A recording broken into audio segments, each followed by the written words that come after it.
É um dos nomes que no ténis, no imaginário daqueles que jogaram como eu, Sport Goofy, Pedro Llorca era uma das pessoas que nós temos que recordar. Pedro, obrigado por teres aceitado o meu convite, porque, como eu te disse, és uma das pessoas que deixou pegada positiva no ténis pelo teu passado, pelo teu presente e com certeza pelo que ainda vais fazer pela modalidade. Como é que tudo começou? Tudo começou com o professor António Mota, pai do Bernardo e do André. Ele era meu professor no ciclo, em Miraflores, em Lisboa, e um dia decidiu levar-nos ao ténis para experimentar. A partir daí, nunca mais larguei. Há quantos anos é que isto foi? Há 50 anos. 51 anos. Depois daí tive o professor Vaz Pinto, nunca tive outro treinador sem ser o professor Vaz Pinto, que foi a primeira grande mestre fabuloso, pessoa 6 estrelas, não havia como naquela altura. Estive sempre ligado ao Clube Ténis de Jamor, que na altura não era Clube Ténis de Jamor, era Escola do Estádio Nacional, que era uma escola pública. Depois o clube apareceu a seguir. O Vaz Pinto foi a primeira pessoa também que me pôs a dar aulas de ténis. Ele precisava de ajuda, havia 2 ou 3 de nós que colaborávamos com ele e comecei a ajudá-lo nos colégios, no próprio Jamor, onde era preciso, em tudo que era preciso. Vamos primeiro ao Pedro Llorca jogador. Como é que era o Pedro Llorca jogador? O Llorca jogador com os raquetes de madeira era um rapaz sempre habilidoso, como sempre. Gostava de jogar, de lutar, mas que precisava de condições para isso, mas era habilidoso. Conseguiste alguns títulos cá em Portugal? Consegui, fui campeão nacional de segundas, fui primeiras durante muitos anos. Essas foram as principais. Uma parte em relação a isso que disseste agora. Tu achas que com a normalidade neste momento do ténis, era importante voltar outra vez às categorias, às terceiras, segundas e primeiras, ou não? Eu penso que sim. Há coisas boas e coisas más nestas situações. As coisas boas é que faziam que talvez mais gente houvesse a jogar ténis. Porque há muitas pessoas que vão jogar torneios, têm o azar de apanhar muito bons jogadores à primeira, 3, 4 torneios, a apanhar um truto à primeira, desistem, não jogam mais, acabam os torneios. Isso em qualquer escalão, é desmotivador, seja nos séniores, seja nos veteranos, acaba por ser um bocado desmotivador. Eu também sou um bocado defensor de que o sistema devia mudar em relação aos torneios. Acho que deveríamos começar a tentar, para cativar as pessoas, termos um sistema combinado, como tem os miúdos, os mais novos. Acho que em alguns escalões, mais nos veteranos ou nos séniores, se abríssemos essas categorias, seria mais fácil, porque temos que ver que neste momento é caro ir fazer um torneio. Não só pelo que custa a inscrição, o estar lá, a viagem, o alojamento, tudo. Chegar lá, fazer um jogo e ir embora, não haver um quadro de constelação. Achas que deve haver um quadro B, por exemplo, um quadro B, ou um quadro B, sim, é a mesma coisa, ou um sistema combinado de grupos, e depois, claro, depois vem-me dizer, sim, mas isso dura muito tempo, é preciso muito tempo, é mais dias. Reduzir o fazer short set, por exemplo? Os encontros. Não fazia sempre melhor 3 partidas, fazíamos short sets nos grupos e a partir daí quem fosse melhor, que ficava para estar mais tarde e dávamos outras coisas em contrapartida. Eu já ficava mais satisfeito se fosse jogar. Ficasse lá mais tempo, jogasse mais jogos. Já justificava levar a família, claro. Já não tinha que levar com aquelas coisas de dizer, vais perder tempo, faz assim, perdemos o fim de semana. Essas coisas todas seriam mais fáceis de conjugar. Na minha opinião, claro, acho que devia ser assim. Claro que o que eu vejo agora é que há um exagero de torneios que também condiciona um bocado isso. Às vezes, não o caso particular agora, mas nos anos anteriores nós tínhamos um exagero de torneios que às vezes condicionava muitas coisas, mas continua a bater na mesma tecla. Acho que uma pessoa ia jogar um torneio e em cada quadro de 32, supõe, 16 só jogam um jogo. É limitador, não é? Vais a um torneio e te vais embora. É desmotivante. E se for de longe? E se fores de longe? Se for longe é mais desmotivante. Por muita coisa que o torneio dê, que saiam uns jantares porreiros, conviver simpático, não sei o quê. Uma vez é bom, 2 vezes já é para a terceira já acabou. Claro. Isto foi só uma parte, vamos voltar ao Pedro Llorca, ainda jogador, jogas segundas, jogas primeiras muito tempo. Representaste Portugal ainda na Taça Davis? Era uma vontade?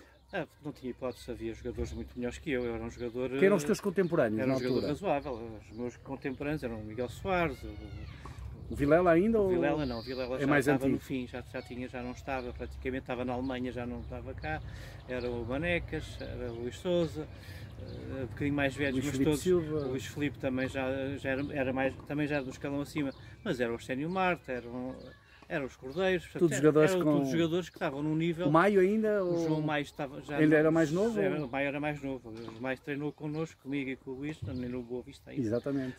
Portanto, eles eram o escalão mais novo. Depois apareceu essa fundada mais nova. Portanto, a minha passagem para primeiras deve-se a que não só ganhei o Campeonato Nacional de Segundas, por causa das pontuações, fazia bastantes torneios e aqueles jogadores muito bons que nós tínhamos na altura não só jogavam prize money, não é? Ou jogavam lá fora, jogavam basicamente prize money, porque lá fora não havia tanta aposta como isso. A vida era muito cara, não era como agora que a gente vai facilmente de avião para todo lado, não é? Agora, aliás, o Vasco na última entrevista falou nisso e é bem mais recente do que eu, mas acaba por ser uma condicionante muito grande, não é? Depois de jogar, quando é que vem aquela ideia? Disseste que o professor Vasco Pinto convidou para começar a dar uns treinos. Como é que começou então o Pedro Llorca, treinador? Eu gostei sempre de ensinar. Tinhas o bichinho já de ensinar? Já tinha o bichinho de ensinar, eu sempre gostei de ensinar, ensinava com bom grado, sejam adultos, miúdos, toda a gente, eu gostava muito de ensinar.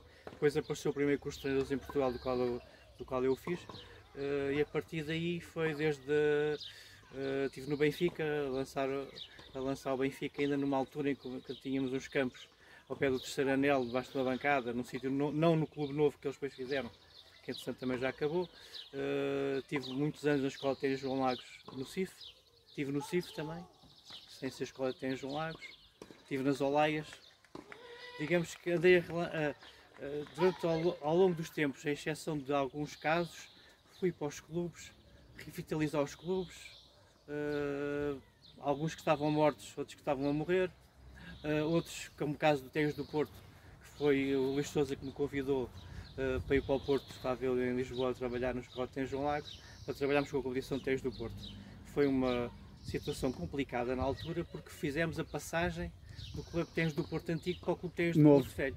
Portanto, aquelas obras, aquela confusão, mas conseguimos fazer... Encontrei alguns documentos outro dia em que referia o teu nome e coisas que tu fizeste no Clube de Ténis do Porto. Mas foi uma altura fabulosa, engraçada, conseguimos fazer tudo, conseguimos ganhar tudo e mais alguma coisa. Essa foi uma altura interessante. Aliás, todas elas foram, eu penso, pelos clubes que eu passei, a maior parte deles, à exceção de 2 ou 3, em que eu não estava diretamente ligado na revitalização do clube, desde os sócios aos alunos, às escolas, é o que eu gosto mais. Não há dúvida que, além do ensino que eu gosto muito de fazer a gestão dos clubes, dos sítios por onde passo, e tem sido esse caminho nos últimos 30 anos, talvez. Vamos a um ponto que é muito importante para mim e para muita gente com certeza que vai ouvir isto, que é o Sport Goofy. O Sport Goofy foi loucura total. Eu comecei com o Sport Goofy no princípio, trabalhava para a Disney, trabalhava num clube, mas também trabalhava com a Disney na altura do Sport Goofy e nas alturas antes. Portanto, era encarregue basicamente do comportamento dos meninos. Ou seja, o centro de estágio estava a meu cargo. Eu era o dono do centro de estágio durante aquelas 2 semanas e houve uma altura, até mais, porque houve uma altura que o Sport Goofy também passou a ter handball. Então aí era 1 mês e meio dedicado exclusivamente ao Sport Goofy. E ao Campeonato da Europa que nós fizemos lá, sub-16. Os primeiros anos fabulosos, porque tínhamos o apoio da Disney e da Adidas, que era um parceiro fortíssimo. Nunca vi tanta coisa ser dada, nem tanta coisa ser oferecida. Era coisas que não sabia. Nós tínhamos grandes problemas de logística, onde ter os caixotes que chegavam, porque eram loucuras totais, aquilo era uma loucura. Depois, durante os anos todos do Sport Goofy, as coisas foram mudando de ciclo e houve coisas ali que correram menos bem. A memória que fica do Sport Goofy, eu joguei o Goofy, tive esse prazer algumas vezes. Ainda hoje, ainda ontem, aqui neste torneio sub-12 nível A, encontro pais que jogaram comigo e falávamos do Sport Goofy. Portanto, isto foi nos anos 80. Sim, o Sport Goofy foi uma marca que dificilmente alguma coisa irá ultrapassá-lo. A Vanguard Stars tem feito um esforço nesse sentido e consegue... Mas é diferente o tempo, não é? Não tem, as coisas é diferente. O Sport Goofy tem uma coisa que ninguém consegue ultrapassar se não for buscar as mesmas coisas, que é os bonecos da Disney, que eram na altura o topo do topo. Portanto, ali o Sport Goofy, mais os minis, mais os Mickeys, aquilo tudo, só o indivíduo que entrava vestido de Sport Goofy ou de Minions era loucura. Quero esclarecer que, apesar de muitos pensarem, eu nunca... Isso é uma das perguntas. Nunca usei, aliás, usei, mas não oficialmente. Okay. Ok. O Zé não sei. Sei perfeitamente quem era, mas o Zé não... Mas vai ficar no segredo. Está esclarecido, está no segredo dos deuses, está esclarecido, mas eu nunca fui, apesar de muitos dizerem sempre que era ele. Era o Llorca. Pedro, porquê é que o Sport Golfe era tão marcante para toda a gente e continua a ser? Porque já acabou há tantos anos e continuamos a falar dele. O Sport Golfe movimentava gente de todo o país. Tinha uma coisa que fazia com que havia algumas injustiças, eu vejo perfeitamente, o método de apuramento não era das coisas mais justas, mas era a que existia na altura. Nós tínhamos as fases locais que movimentávamos centenas, milhares de miúdos. Em todos os clubes, em toda a rua, podia fazer fases locais. Depois, esses eram apurados para umas fases regionais. Depois seriam as fases nacionais. Eu sei que das fases regionais para as nacionais, o apuramento não era das coisas mais justas, mas tinha que haver um critério. Eu sei que havia clubes altamente prejudicados, associações bastante prejudicadas com isso, mas não havia... Foi o critério. Havia repescagens, havia... E depois, o Sport Golfe tinha uma coisa, durante aquela semana toda, eu acho que ninguém conseguia... Toda a gente chegava até ao sábado, pelo menos. Era incrível. Porque era lá estouros, repescagem, era consolações para os bichos, para os homens, e depois tinha consolação da consolação, da consolação, da consolação. Aquilo, era, mesmo perdendo numa segunda-feira, no quadro principal, tu jogavas até sábado. Tirando os crónicos vencedores, também era o convívio, porque a ideia era estarmos ali sempre... A base dali era convívio. Claro, 10% iam lá para ganhar. Para ganhar, sim. 90%. Nós temos que lembrar que uma fase nacional tinha 250 a 300 minutos. Não era coisinha pouca. Uma das coisas que poderá ter... houve razões que fizeram com que o Sport Golfe deixasse de existir. Mas penso que uma das coisas que não correu bem na altura foi a Associação de Lisboa passar a deixar de estar no centro de estágio. Acho que aquilo foi uma altura que foi determinante, porque aquilo era um convívio total e, apesar de haver miúdos de outras associações que não ficavam no centro de estágio, tirar tanta gente não é a desculpa que depois houve a fase seguinte, em que o centro de estágio foi remodelado e passou a ter menos alojamento, mas são ciclos. Pedro, depois das passagens que tiveste por alguns clubes, onde deixaste marca, na atualidade o que é que estás a fazer?